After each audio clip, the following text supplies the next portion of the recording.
18ാം ലോക്സഭയുടെ ആദ്യ സമ്മേളനം നാളെ ആരംഭിക്കും. 10 വർഷത്തെ ഇടവേളയ്ക്ക് ശേഷം ലോക്സഭയിൽ ഒരു പ്രതിപക്ഷ നേതാവ് ഉണ്ടാവുമോ എന്നാണ് എല്ലാവരും ഉറ്റുനോക്കുന്നത്. പ്രതിപക്ഷത്തെ ഏറ്റവും വലിയ കക്ഷിയുടെ നേതാവിനെയാണ് പ്രതിപക്ഷ നേതാവായി തിരഞ്ഞെടുക്കുന്നത്. കീഴ്വഴക്കം അനുസരിച്ച് 543 അംഗ സഭയിൽ 55 അംഗങ്ങളെങ്കിലും ഉള്ള കക്ഷിയുടെ നേതാവിനെയാണ് സ്പീക്കർ പ്രതിപക്ഷ നേതാവായി അംഗീകരിക്കുന്നത്. എന്നാൽ ഇത്തരമൊരു നിയമമില്ലെന്നും വാദിക്കുന്നവരുണ്ട്. ഇത്തവണ ഇന്ത്യൻ നാഷണൽ കോൺഗ്രസിന്റെ 99 അംഗങ്ങൾ ലോക്സഭയിൽ എത്തിയിട്ടുണ്ട്. ഇതിനു പുറമെ 3 സ്വതന്ത്രരും കോൺഗ്രസിന് പിന്തുണ പ്രഖ്യാപിച്ചിട്ടുണ്ട്. രാഹുൽ ഗാന്ധി പ്രതിപക്ഷ നേതൃസ്ഥാനം ഏറ്റെടുക്കുമോ എന്നാണ് ഇനി അറിയാനുള്ളത്.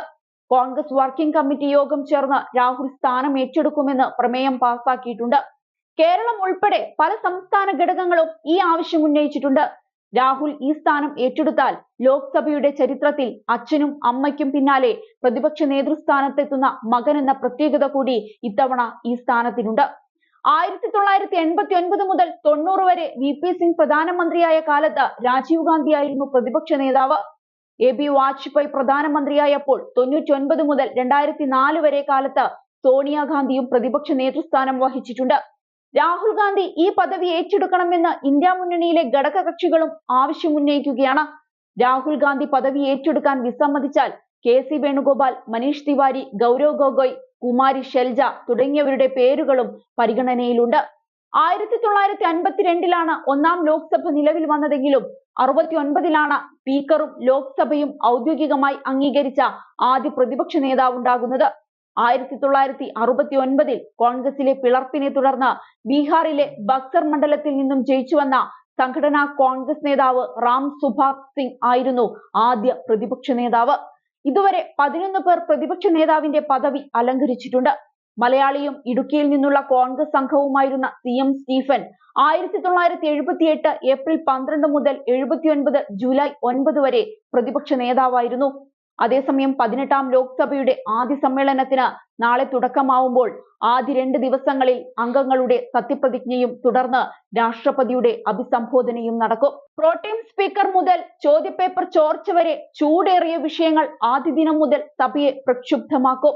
BJPയിലെ ഭർതൃഹരി മഹ്താബാണ് പ്രോട്ടേം സ്പീക്കർ. പ്രോട്ടേം സ്പീക്കറെ സഹായിക്കാനുള്ള പാനലിൽ നിന്ന് പ്രതിപക്ഷം പിന്മാറിയേക്കും. രാഹുൽ ഗാന്ധിയാണോ പ്രതിപക്ഷ നേതാവെന്ന് ഇന്നറിയാം. കഴിഞ്ഞ 2 സഭകളിൽ നിന്ന് പല കാരണങ്ങളാൽ വ്യത്യസ്തമാണ് 18ാം ലോക്സഭ. കൂട്ട സസ്പെൻഷനിൽ കാലിയായിരുന്ന പ്രതിപക്ഷ ബെഞ്ച് ആവില്ല ഇക്കുറി. താൽക്കാലിക അധ്യക്ഷനിൽ തുടങ്ങും ഭരണ പ്രതിപക്ഷ തർക്കം.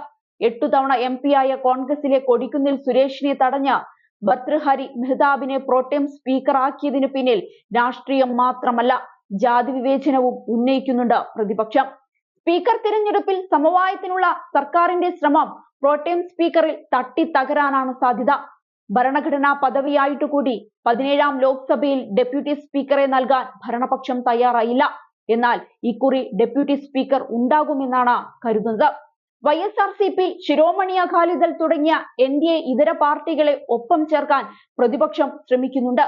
എന്നാൽ തന്റെ പഴയ ടീമിനെ മന്ത്രിസഭയിൽ അതേപടി നിലനിർത്തിയ പ്രധാനമന്ത്രി നരേന്ദ്രമോദിയും നല്ല തയ്യാറെടുപ്പോടുകൂടിയാണ് സഭയിലെത്തുന്നത്. 10 വർഷത്തെ മോദി ശൈലിക്ക് സഭയിൽ കാര്യമായ മാറ്റമുണ്ടാവില്ല എന്ന് BJP ആത്മവിശ്വാസത്തോടെ പറയുന്നുണ്ട്. ഇനിയൊരു ട്വിസ്റ്റ് സംഭവിക്കുമോ എന്ന് കാത്തിരുന്നു കാണാം.